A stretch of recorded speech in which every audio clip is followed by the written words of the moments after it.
ستړي مشه زه رحمان بنوریم او ننني پروګرام کې ما سره مولانا عبدالله شاکر میلمه دی. شاکر سے پروګرام کته به رااله و.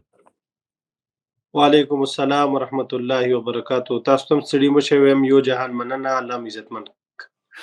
تاسو د مفتی شاکر صاحب مشر زوی یې او د هغه د پیښې یو کال پوره کېدونکی دی. زه غواړم چې د هغې نه وروستو ستاسو په کورنۍ څه تېرېږي لګیا دي او تاسې ژوند دا وخت په کومو مشکلاتو کې دی که نه دی ستاسو د تحریک دوستانو ملګري چې دي هغه تر اوسه پورې پلټنې یا تحقیقاتو نه مطمئن دي که نه په دې سره بحث کوم خو دې نه مخکې په وروستیو کې ستاسې په پلارني کلي خیبر او تیراق کې د عملیاتو یا د موسم د لاسه ډېرې زیاتې کډوالۍ په مطبوعاتو کې باسونه پرې روان دي. ته به خپله هم هلته ورغلی وې په کوربه کې. نو په سر کې د دې نه مخکې زه د مفتی شاکر صاحب په پېښه باندې پلټنو بحث وکړم. دا راته ووایه چې په تیراق کې یا په دغه سیمه کې چې ته په خپله ورغلې تا څه ولیدل؟ څه روان و؟ اصل کې عملیات روان دي که نه د موسم د لاسه خلک کډوال دی؟ کیسه راته کولی شي؟ بنيري صاحب تیرا او خیبر یوه داسې علاقه ده چې په هغې کې کم خلک اوسېږي. په دې کې د موسم خبره کول دا خو یو انتهایی ظالمانه او یو انتهایی د بني سلوک پښتنو سره کېږي چې بدبختانه زموږ ډېر غټ خلک دغه ټکي د خولې نه وتي دي. د موسم حوالې سره هلته صرف داسې کیسه وي چې هلته واورې چې کېږي نو دا خلک د واورو په ټایم کې چې کم سټاک دی هغه کورونو ته یوسي. نو دا خلک هغې ځای کې کډوال کېږي نه. یعنې د دې خلکو داسې نه دي چې لاندې هم کورونه دي باندې هم کورونه دي. دا خلک د کډې وړي د تیرا خلک انتهایی غریب ترین خلک دي او هغوی ډېر کمزوري او ډېر په کم معاش باندې پاتې کېدونکي خلک دي. نو دا خلک چې دي دا صرف د دهشتګردۍ د عمله او دا صرف د فوج د جبري د ویستو د عمله روان دي. نه تنها دا چې هغې ته د څوک د کډوالۍ نوم ورکړي یا د واورې نوم ورکړي. یعنې هلته دومره یو لوی غربت دی چې زه په هغه ځای کې تللی یم. بنيري صاحب تاسو پښتانه پیژنئ او پښتانه ډېر دروند قوم دی او خاص کر پښتون ښځې له یو ډېر لوی احترام او یو ډېر لوی عزت لري. ما په هغه ځای کې دا هم ولیدو چې په دروازو کې چونکې موږ خو د ځنه خلکو غوندې سپک کارونه نه کوو چې هر څه نه ویډیو وکړو. په دروازو کې د هغو درنو افریدو چې هغوی ښځو لمنې لیدل هم پښتنو کې عیب کتل کېږي هغه موږ ته راولاړې شوي دي او موږ ته ویلي شوي دي چې وروره لاندې به چېرته کور ونه ګورئ موږ ته چې موږ پکې ټایم یو شپې وکړو دې ځای نه کډوال شو موږ نشو وتلی موږ ته لاندې کور نه میلاویږي. نو موږ ورته ویلي دي چې یاره تاسو به په څو کمرو کې ګزاره وشي. هغوی موږ ته ویلي دي چې تاسو موږ 100 کسان یو چې یوه کمره موږ ته میلاو شي نو ډېره به ښه وي. یعنې هلته دومره یو بد حالت کې خلک روان دي. ولې بد حال ولې دی؟ ولې د مېرمنو خویندو تاسو ته ویل چې موږ ته کور پیدا کړو؟ بد حال خو موږ چې هلته کوم بذات خود کم خلک کم سیستم وکړو. موږ چې اول چیک پوسټ باندې دننه شو نو موږ سره چونکې راشن سامانو په موږ باندې چیک پوسټ کې اول دا تپوس وشو چې دا سامان د دکان دی که دا سامان د ټرست دی. نو موږ ورته ویل چې نه جي دا سامان خو د ټرست دی. نو چې کوم ځای کې موږ ټرست ویلي دي کوم ځای کې موږ ویلفیر ویلي دي په هغې ځای کې زموږ سامان پرېښودی شوی دی. په یو نیم ځای کې موږ قصدن عملا دا ووایو چې یاره دا سامان موږ دکان ته وړو. نو په هغه ځای کې زموږ ګاډي هم ودرولی شو. موږ ته وایي تاسو واپس شئ دلته به تاسو دکاني څیزونه نه وړئ. صرف د ټرست والا خلکو ته اجازت دی چې دا خلکو ته پاخه څیزونه وړي دکان دپاره اوزار باندې. یعنې چې په کوم علاقې باندې ته د دکان او هغې خوراکي مواد او د زندګۍ څیزونه بند کړي خلک به مجبورۍ نه کډې کوي. نه زه ځان په ول غواړم مطلب تاسو هلته سامانونه ځکه ولې وړل؟ هلته کې دکانونه یا کاروبارونه یا سامانونه بل څوک ولې نشي وړلی؟ هلته روان څه و؟ ولې خلک د هغه ځای نه کډه کوي؟ زما پوښتنه دا ده چې ولې بنيري صاحب هلته چې موږ څه لیدلي دي موږ خو د فوج چیک پوسټونه لیدلي دي. هلته فوجي چیک پوسټونه وو د ملیشې چیک پوسټونه وو. موږ خو داسې هېڅ قسمه ترهګر او یا په سپینې کپړې کې موږ چا سره ټوپک تماچه قدرې نه ده لیدلې. خو هلته دا ویل کېدو چې وروره دلته دهشتګرد دي دلته ډېر زیات دهشتګرد راغلي دي لهذا موږ دا خلک وباسو د دې ځای صفایي کوو او دا دهشتګرد د دې ځای نه وباسو. خو موږ په خپلو سترګو الله په دې خبرې ګواه دی چې هېڅ قسمه داسې څه نه دي لیدلي. خو د پاکستان حکومت خو دا د مرکزي حکومت اطلاعاتو وزیر ویل چې هلته عملیات نه دي روان. په هغه ځای کې پوځي عملیات نه کېږي یا خو داسې وایي. نو عملیات خو موږ په خپل داسې د ډز ډوز خبره نه دا اوریدلې چې الته ډز ډوز موږ لیدلې وي یا موږ الته څوک طالب یا دهشتګرد لیدلې وي ځکه چې موږ تللی وو چونکې زه یو داسې سړي شخصیت زوی وم چې ما د پاره خو بیا ډېر لوی مشکل و. الحمدلله زه چې هلته تللی یم ډېر په اطمینان تللی یم. که موږ ته مشکل پېښ شوي دي نو د دې خلکو نه پېښ شوي دي موږ ته ساده په جامع کې عزت راکړل شوی دی، بې عزتي موږ نه ده لیدلې. تاسو خو ماته لږ څه مخکې وویل چې هلته ښځو هغه چا چې د هغو لمن نه و لیدلې هغه درته راوتې او ورته درته یې ویل چې موږ ته یو کوټه پیدا کړه موږ کډه کول غواړو. نو بیا کډې ولې خلک کوي چې عملیات نه وو یا ترهګري نه وه؟ کډې د دوو وجوهاتو نه کول کېږي. یو خو داسې افوا پیلاو شوې ده هلته ویل شوي دي چې دلته داسې خلک راغلي دي. موږ په خپلو سترګو نه دي لیدلي خو هلته خلکو دا ویل شوي دي، افوا پیلاو شوې ده چې داسې خلک راغلي طالبان او دهشتګرد وغیره وغیره. یو دا دویم دا چې هغه علاقې باندې خوراکي سامان بند شوی دی. هغه علاقې باندې د نقل و حرکت دپاره د خوراک د رهن سهن دپاره چې کوم مواد هلته وړل کېږي دوکاندارانو باندې هغه بند شوی دی. چا بند کړي دي؟ یاره موږ خو په چیک پوسټونو باندې چې ودرولي شوي د فورسز د طرف نه موږ ته دا ویل شوي چې تاسو ټرسټ والی نو تلی شئ، که د دوکان سامان درسره وي تاسو واپس کیدی شئ. د پاکستان پوځ په چیک پوسټو باندې د تیرا کمې کمې علاقې دي، تاسو پکې څومره وخت تېر کړ؟ کلي نومونه راته اخیستی شئ؟ تیرا کې خو موږ تقریبا موږ 9:30 بجې تیرا ته دننه انټر شوي وو او تقریبا د شپې 1:30 بجې موږ د تیرا د حدودو نه یعنې دوتوی چې ورته وایي د شپې 2:30 بجې وي چې زه د دوتوی حدودو نه راووتم. تقریبا دغه یوه ورځ مو یو ځل پکې تېره کړه، دویم ځل په بله ورځ باندې بیا تلي وو، بیا مو سامان وړی و نو بیا مو تقریبا داسې وښیه د شپې 11 بجې موږ ترې راوتې یو. ښه د دوتوی په علاقه کې؟ جی د دوتوی په علاقه باندې. او دا په کورمه کې تاسو هم ورغلي وئ، ستاسو د ټرسټ لخوا سامان دا په کورمه کې څه روان دي؟ اصل کې جی د کورمې حالات به زه دا ووایم چې د تیرا حالات خو بیا هم څه نه څه میډیا سوشل میډیا راغستې دي.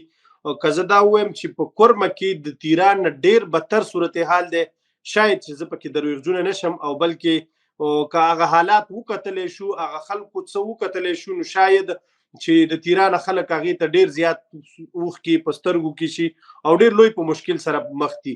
د تیرا په 3 چنده خلک هلته نه بې کوره شوي دي، راوتل شوي دي او هلته مشکلات دي. هلته څه پکار دي؟ دا څه فکر کوي چې څه وشي؟ هلته اوازه د اپریشن ده، اوازه د دهشتګردۍ ده چې دلته دهشتګرد راغلي دي او دلته په دې ځای کې مسله ده، په دې ځای کې مسله ده، دلته اټیک وشو، هلته اټیک وشو، قسمه ځایونو کې معمولي غلچکي اټیکونه ډزې کول، په فورسز باندې فورسز ته مشکل جوړول، فورسز خلکو ته مشکل جوړول، دغه ټول هلته بالکل داسې اګري نګري ده چې په تیرا نه هټ کر په کورمې کې چې موږ کوم عمل لیدلی دی نو قیامت خیز عمل هم لیدلی دی. جی د مفتي شاکر صاحب په پیښه باندې لږ خبره کوو. یو کال نږدې پوره کېږي، تر اوسه پورې په دې پیښه کې څه پرمختګ شوی دی په حکومتي کچ؟ د پاکستان حکومت تاسو ته تر اوسه پورې کوم رپورټ درکړی دی؟ تاسې کورنۍ د حکومتي کچ خو داسې دی چې په 100 کې 2.5% هم نه ترې موږ مطمئن یو او نه موږ سره داسې څه شوي دي چې موږ هغه د وینا ذکر کو. البته حکومتي دا دروغ ویل شوي دي چې یاره موږ د مفتي منیر شاکر قاتلان گرفتار کړلی شو، په هغه قاتلانو کې نه موږ ته وښودلی شو، نه موږ ته معرفي کړلی شو، نه موږ ته دا وښودلی شو چې هلکه ستاسو دا دشمني ستاسو دا بدي پلنکي ډلې سره شوه ځکه چې دې خلکو ستاسو والد صاحب شهید کړی دی، لهذا تاسو دې خلکو نه ځان ساتئ.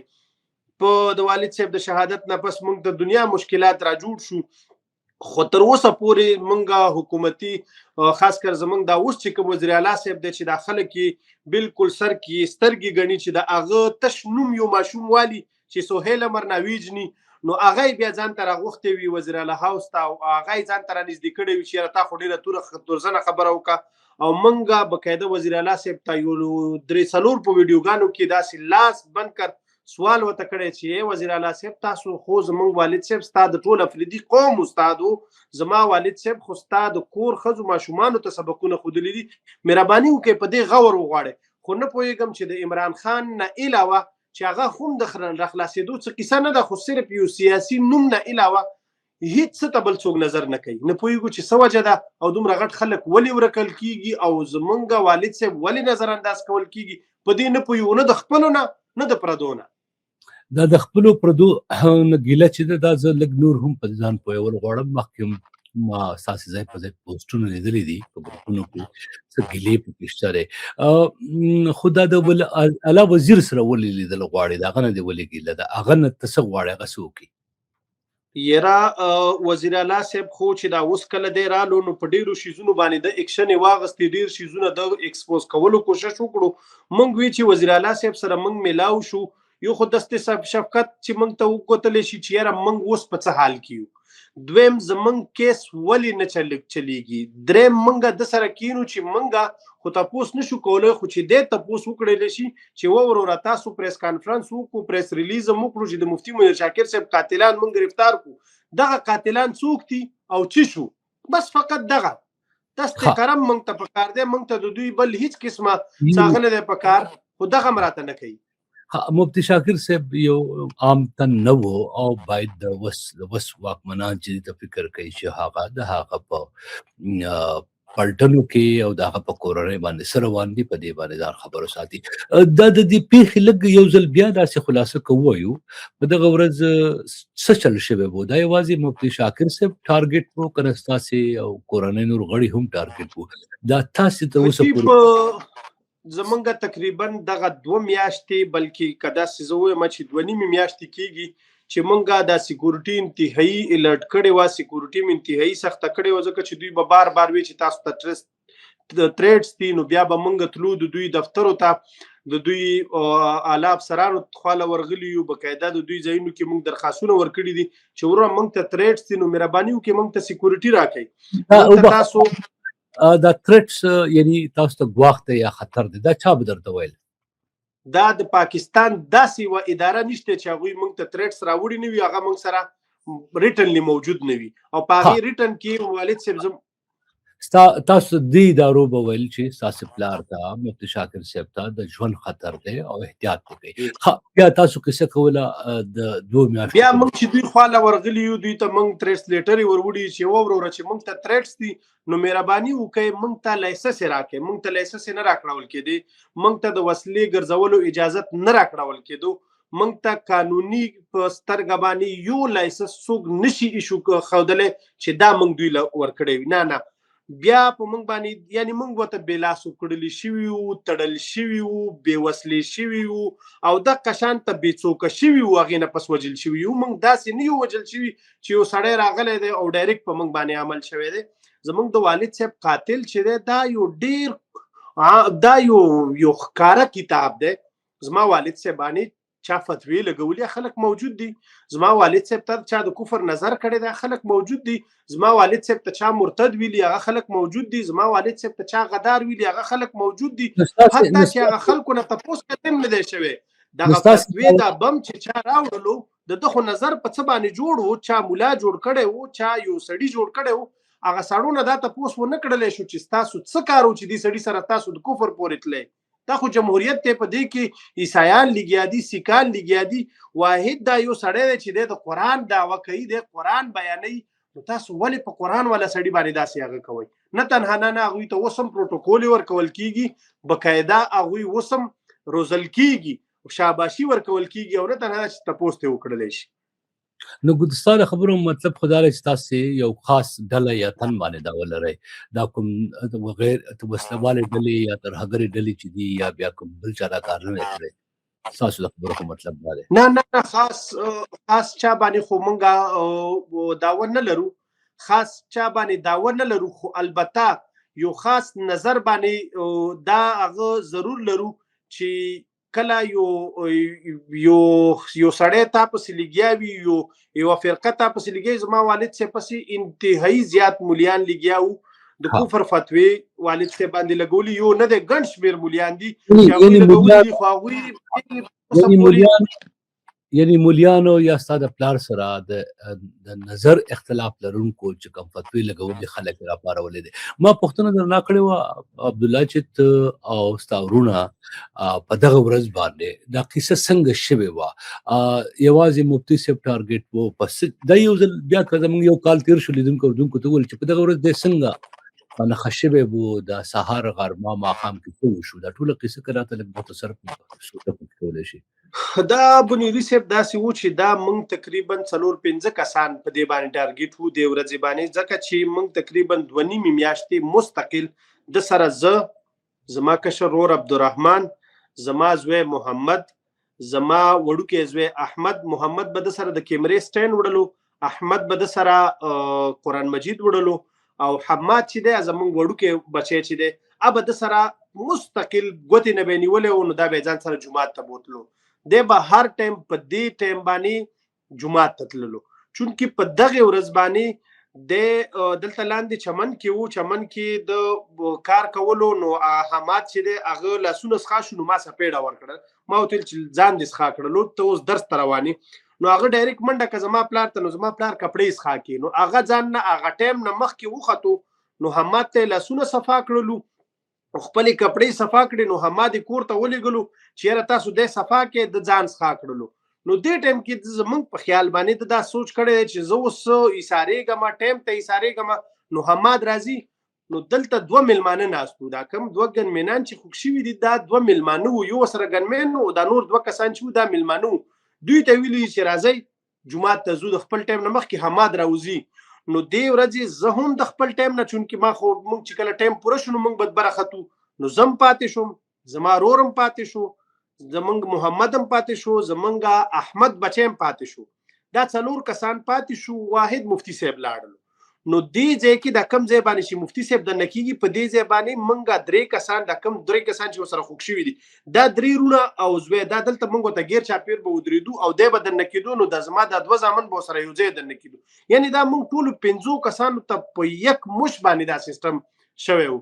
خو د خوش قسمتي ورته وایو که څه ورته وایو، په دې ورځې باندې موږ پاتې شوي یو او بدقسمتۍ سره والد صاحب یوازې تللی و.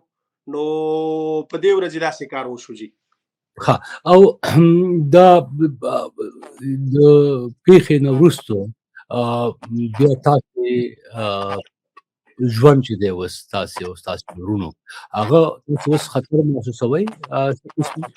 پیښې نه وروستو جي بنیري صاحب زه یو شی ستاسو په علم کې راولم، که تاسو ته یاد شي چې الارج بالا باندې تاسو یوه هغې ټایم کې تاسو تپوسونه هم کړي وو، په هغې کې هغوی یوه ویډیو ډیلیټ کړله که تاسو ته یاد شي.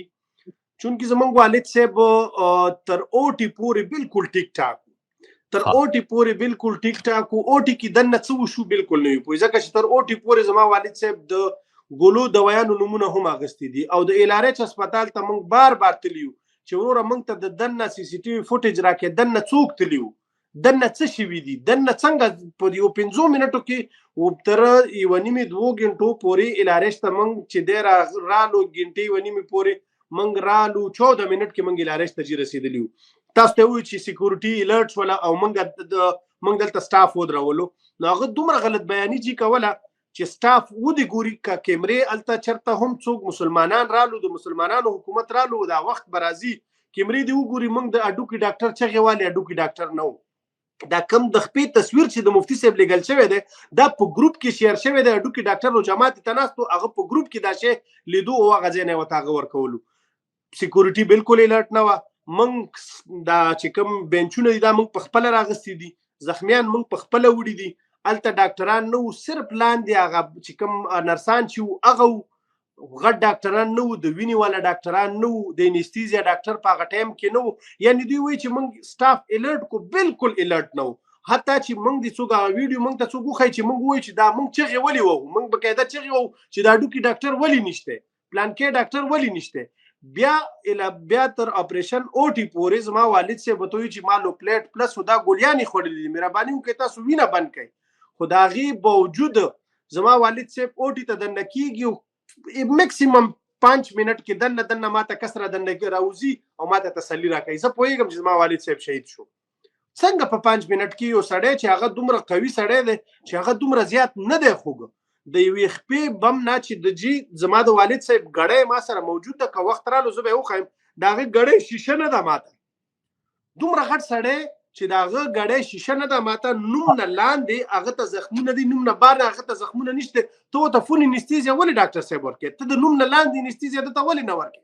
دا خو د هارټ پیشنټ و، تا ته هغه چغې وایي چې ما نوپلیټ ګولۍ خوړلي، ما 15 سټنټونه لګولي، ته فول انستیزیا ډاکټر صاحب ولې لګې؟ او بل بدبختانه تر اوسه پورې ما ته دا نه ښودل کېږي چې ستا انستیزیا ډاکټر څوک و، ما ته دا نه ښودلی کېږي چې ستا سره د سره په اپریشن تیټر روم کې څوک و، زه د هیڅ څه نه یم تر اوسه پورې خبره.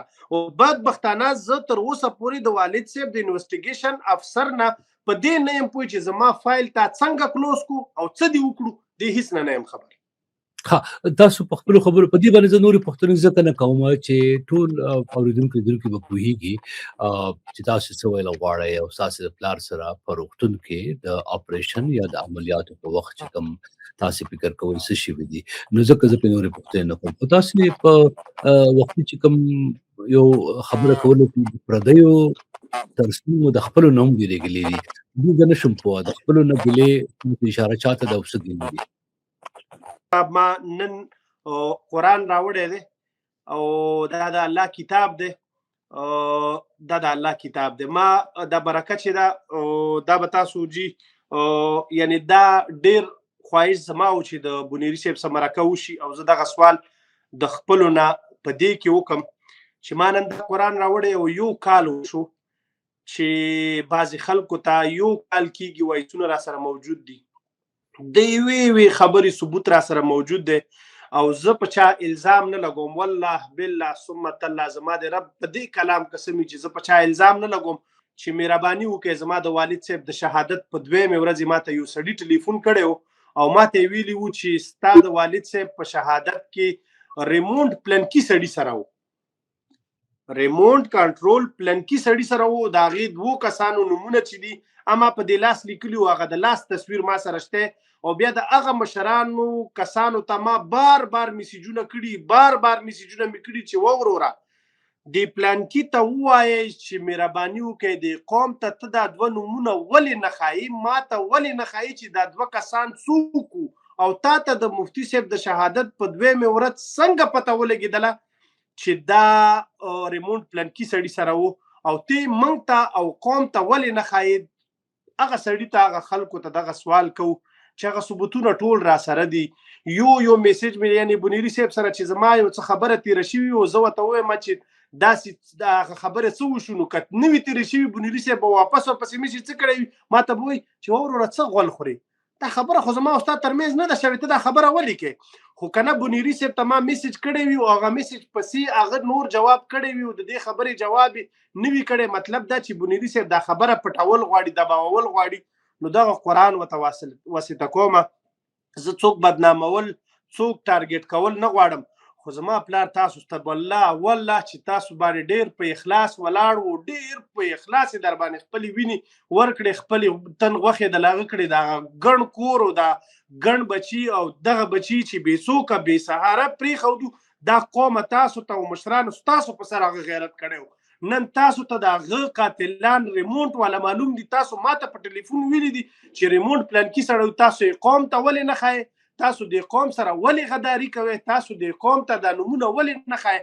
د دې کلام خاطر وکړئ. زما پلار یو کال پوره شو، زه نن سوال کوم پښتنو ته، زه نن په سوال ناست یم، زما پلار یو کال پوره شو، مهرباني وکړئ قوم ته دا نومونه وښایئ، او که نه قوم ته دا نومونه نه ښایئ نو زه به مشرانو ستاسو نومونه والم چې ما ته تاسو ویلي وو، نو بیا د دې قتل څوک ذمہوار دي چې زما د پلار د شهادت په 2مې ورځې ته خبر وي چې ریمونډ پلانکي سړي سره دې نه زه څه مراد والم. پښتنو په دا سوال په تاسو ما یو کال صبر وکړو، څوک دې دا نه وایي چې دا خبرې د انټرویو نه وي، ما دا خبرې په میسیجونو کړي دي، ما کالونه کړي دي، ما هر قسمه دې خلکو ته ځان رسولو کوشش کړی، خو ما سره د ویډیو نه علاوه د بونیري صاحب د علاوه د قرآن د خاطر نه علاوه ما سره بله یوه لاره هم نشته.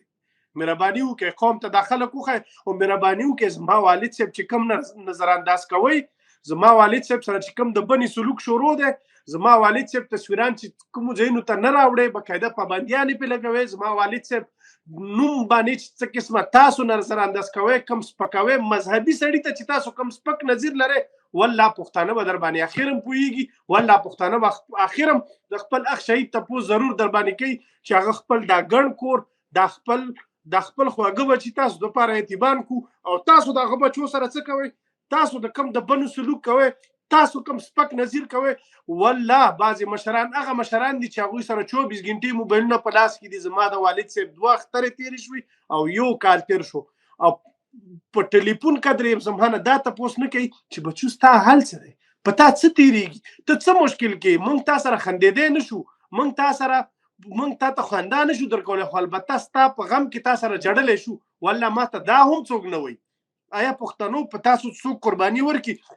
تاسو دا کیسې کوئ، تاسو د هغه تصویر صرف د دې دپاره بیا لګوئ چې خلک تاسو سیاسي سکورینګ پرې وکړئ، تاسو د هغه نوم باسي ځایونو کې صرف په دې الئ چې سیاسي سکورینګ پرې وکړئ. که نه تنها دا چې د هغې یتیمان پاتې شي، د هغې تپوس وکړئ. کیدای شي موږ بعضې غلطیانې کوو، کیدای شي موږ بعضې داسې غلطیانې کوو چې موږ له د څپېړې ضرورت دی، خو تاسو کوم مشر راغلی موږ ته یې څپېړه راکړې؟ تاسو کوم مشر راغلی هغه موږ ته ویلي چې وبه شو دا ته څه وې، دا کم خوا لګیا؟ خو بهرحال پښتنو ته او هغه مشرانو ته دغه سوال کوم چې مهرباني وکړئ د ریموټ والا کسان وښایئ چې ما ته هم د شهادت په 2مې ورځې ویلو، تر اوسه پورې زه ته میسیجونه کوم، د هغې میسیج نه د هغې رینګ نه پس بیا تاسو ما ته رینګ نه دی کړی. مهرباني وکړئ قرآن خاطر وکړئ، د دې رب کلام خاطر وکړئ، قوم ته دا نمونه وښایئ، او که نه یې ښایئ والله چې د قوم غداران یې، والله چې د مفتي منیر شاکر د وینو غداران یې او سودایان یې، والله چې سودا هم کړې ده.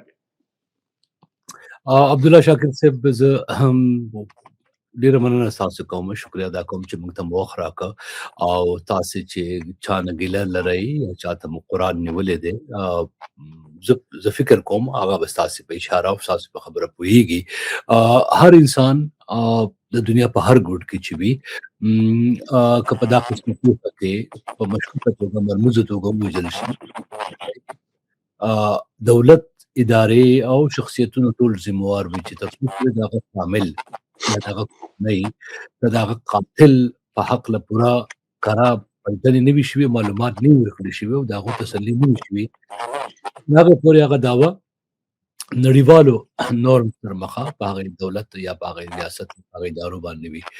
هیله به دا کوو چې تا ته او ستا کورنۍ ته، ستا بچیانو ته، ستا خویندرونو ته ستا د قاتلانو نومونه وښودل شي. یا ډېره مهرباني چې عبدالله شاکر موږ ته چې موږ ته بنيري صاحب موږ ته اوس هم په نن ورځې زما ورور ته میسیجونه شوي دي، هغه ته دمکیانې ورکړل شوي دي، په ما ډز وشولو، زما اف آی آر قدرې نه کټ کول کېدو، بیا په اف آی آر چې کټ شو، هغه اف آی آر داسې کټ شو چې ما وکیل له وروړو، ما ته یې وویل چې ګپې د سره لګولې دی. یعنې موږ ته اوس هم د زندګۍ خطرې دي چې بعضې څیزونه ما تاسو سره هم ډسکس کړي دي، خو موږ ته اوس هم هیڅ قسمه نه سیکورټي راکول کېږي، نه توجه راکول کېږي او نه تحفظ راکول کېږي. نو لہذا که موږ ته څه قسمه هم نقصان ورسېدو، زمونږ دقه ادارې دقه خلک زمونږ ذمہوار دي چې زمونږ تحفظ دوی اوس هم نه کوي، د پلار د شهادت نه پس هم دوی زمونږ تحفظ نه کوي. ډېره مننه عبدالله شاکر صاحب چې ما ته موخ راکړه. هم عزتمن، الله مو ونازه، خوشحاله شي، قدرمن شي.